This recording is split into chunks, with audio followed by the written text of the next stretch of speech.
DiPietro, the Ottawa U grad, made more than 1,000 yards and receptions this season as he beats a great defender and all-star Ken Haley from San Francisco State.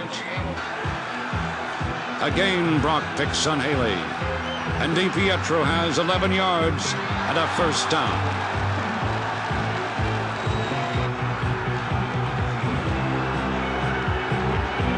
Dieter Brock was never known as a scrambler at Jacksonville State, but now he finds open territory and a Hamilton touchdown.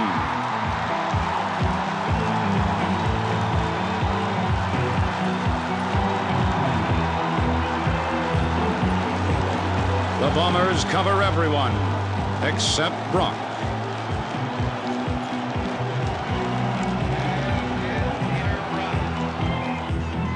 After the extra point, elated Hamilton fans find their underdog Tiger Cats ahead, 7-0.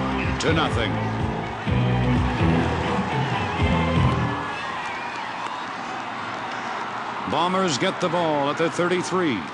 Clemens floats the pass, and it's picked off by Felix Wright, the former captain at Drake University.